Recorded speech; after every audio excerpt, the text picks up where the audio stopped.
నమస్తే. శ్రీ గురుభ్యో నమః. శ్రీమాత్రే నమః. ఆదిత్యాయ చ సోమాయ మంగళాయ బుధాయ గురుశుక్ర శనిభ్యే రాహవే కేతవే నమః.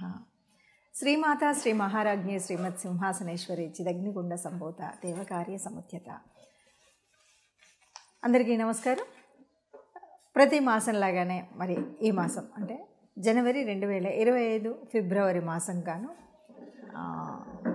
మాస ఫలితాలు ఎలా ఉన్నాయి, ఇందులో ఉద్యోగ, వ్యాపార, వివాహ, విద్య, సంతాన విషయాల్లో ఎవరు ఏ రకమైనటువంటి ఇబ్బందులు ఉన్నాయి, యోగించే గ్రహాలు ఏంటి, యోగించినవి ఏమి అనేటువంటివి తెలుసుకోవడం కోసం చేస్తున్నటువంటి ప్రయత్నంలో ఈ వీడియోలో ఇందులో మనకి ముందుగా ఈ మాసంలో మనం చెప్పుకునేటప్పుడు చాలామందికి అంటే ఎప్పుడు చూస్తున్నటువంటి వింటున్నటువంటి ఒక కామెంట్ కానీ లేకపోతే మా అందరూ అంటున్నటువంటి మాట ఏంటంటే, మీరంతా చెప్తారు కానీ చెప్పిన దాంట్లో మాకు కొంతవరకే కలుస్తుంది అనేటువంటి మాట చాలా వరకు చాలామంది చెప్పారు.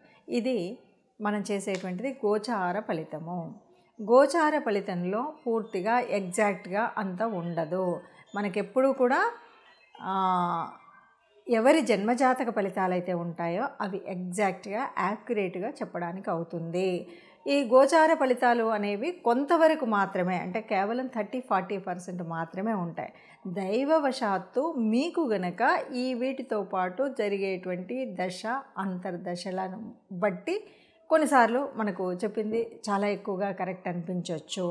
అయితే ఎప్పుడు కూడా గ్రహస్థితి ఏంటంటే ఏ రకమైనటువంటి గ్రహస్థితిలో ఏ స్థితి ఉంది అంటే ఏవైనా వాటి యొక్క యుతి లేకపోతే దృష్టి వీటన్నింటిని బట్టి మనం చెప్పుకునేటువంటి స్థితి కాబట్టి ప్రతీ నెల మారుతూనే ఉంటాయి. ఎందుకంటే కొన్ని దీర్ఘకాలికంగా చలనం చెందేటువంటి గ్రహాలు ఉన్నప్పటికీ మరికొన్ని ఇప్పుడు చంద్రుడు లాంటి వాడు 2.5 రోజులకు ఒక రాశి నుండి మారుతూ ఉంటాడు.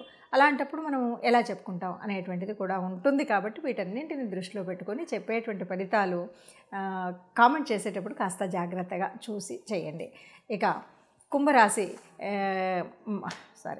ఇక ఫిబ్రవరి మాసానికి గాను ముందుగా గ్రహస్థితి ఎలా ఉంది ఈ మాసానికి అనేది కనుక చూసుకున్నట్టయితే, గ్రహస్థితిలో మనకు తెలుసు వృషభ రాశిలో గురువు ఉన్నాడు, అలాగే మిథునంలో కుజుడు, ఇక కేతు రాహులు ఇద్దరు కూడా కన్యలో కేతువు, మరి రాహు మీనంలో ఉన్నాడు, ఇక మకరంలో రవి, అలాగే బుధుడు.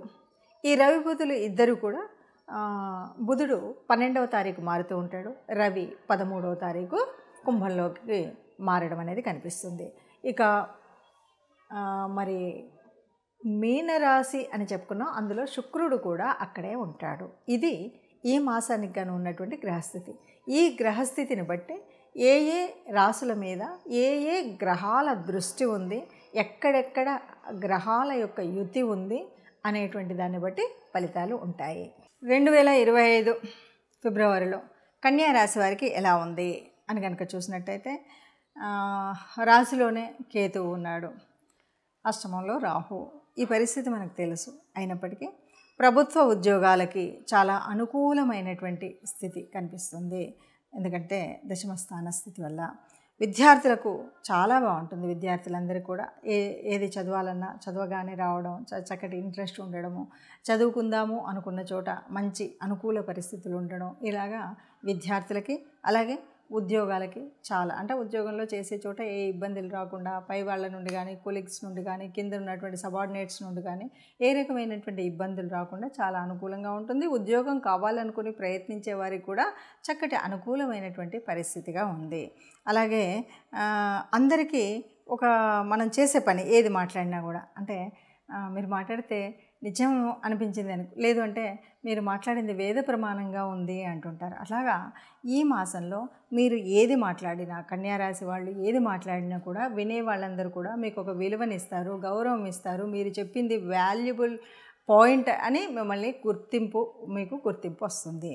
అంటే ఏది మాట్లాడినా కూడా అది చాలా మీకు అనుకూలం అవుతుంది. ఇక రక్షణ వ్యవస్థ బాగుంటుందని చెప్పొచ్చు. అంటే ఎవరైనా రక్షణ వ్యవస్థలో ఉన్నటువంటి వాళ్ళు, అంటే పోలీస్ వాళ్ళు కానీ, ఆఖరికి సెక్యూరిటీ గార్డుల దగ్గర నుండి మొదలు పెడితే బార్డర్స్లో ఉన్నటువంటి వాళ్ళ వరకు కూడా రక్షణ వ్యవస్థలో ఉన్నటువంటి వారందరికీ కూడా చాలా బాగుంటుంది.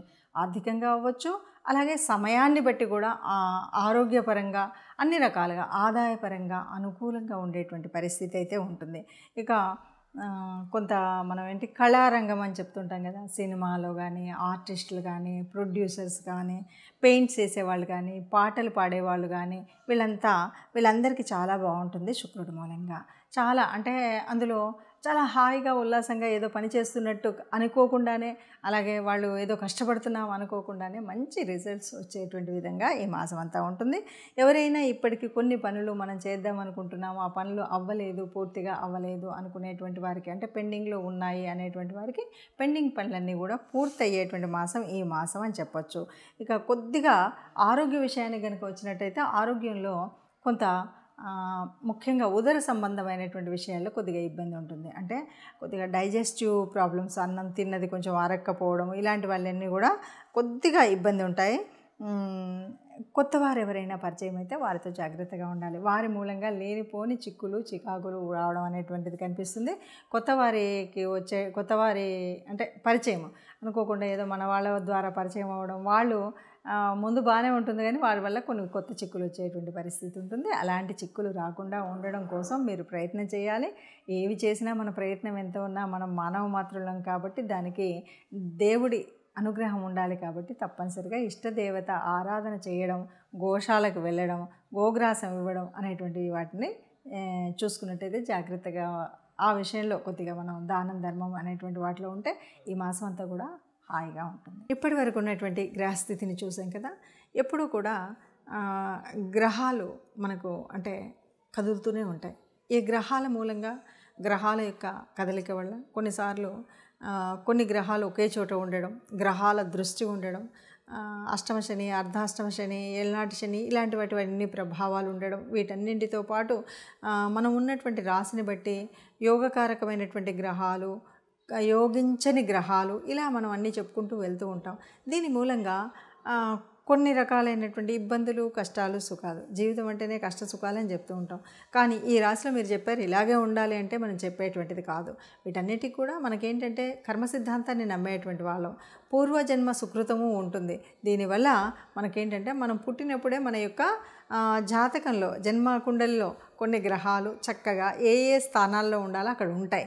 అయితే ఇలా ఉన్నప్పటికీ కూడా మారుతున్నటువంటి ఈ గ్రహాల యొక్క స్థితిగతులను బట్టి కొన్ని మార్పులు జీవితంలో ఏ నెలకన్నా ఏ వారానికి ఆ వారం చూసుకుంటూ వస్తూ ఉంటాం. ఇలా ఉన్నప్పుడు ఎలా ఉన్నప్పటికీ కూడా మనకు మంచి జరగాలి అనేటువంటిది కదా మన యొక్క ఆశ. అందువల్ల మనందరం మంచిగా ఉండాలి అనడం కోసమే ముందు జాగ్రత్తగా ఈ విషయాలు తెలుసుకుంటాం. ఏదైనా దీనివల్ల కొద్దిగా కీడుంది, దీనివల్ల ఇలాంటి జాగ్రత్తలు తీసుకోండి అని ఏవైతే చెప్తున్నామో వాటిని తూచా తప్పకుండా పాటించినట్టయితే బాగుంటుంది. ఇది కాదు ఎగ్జాక్ట్గా నా జీవితకాలం యొక్క తెలుసుకోవాలి అంటే జన్మకుండలి తప్పనిసరిగా వేయించుకోవాలి. మీకు తెలిసిన మీ దగ్గరలో ఉన్నటువంటి ఎవరైనా జ్యోతిష్యుల దగ్గరికి వెళ్ళి పూర్తి జన్మకుండలిని వేయించుకొని పూర్తిగా దానికి సంబంధించిన విషయాల్లో మీరు తెలుసుకోవడం అనేటువంటిది మంచిది. అలా కాకుండా ఇలా కేవలము గ్రహస్థితిని బట్టి మారుతున్నటువంటి వాటిలో అంటే ఈ కోట్ల మందిలో ఒక 30% వరకే మనకు దీని యొక్క రిజల్ట్ మనం చెప్తున్నట్టుగా ఉంటుంది. కాబట్టి అందరూ మంచిగా ఉండాలన్నదే ఆశ. ఆ మంచిగా ఉన్న వాళ్ళలో మనము ఉండాలి అన్నది మన కోరిక. అందరూ హాయిగా, ఆనందంగా, సుఖంగా ఉండాలి. సర్వే జనా సుఖినో భవంతు. నమస్తే.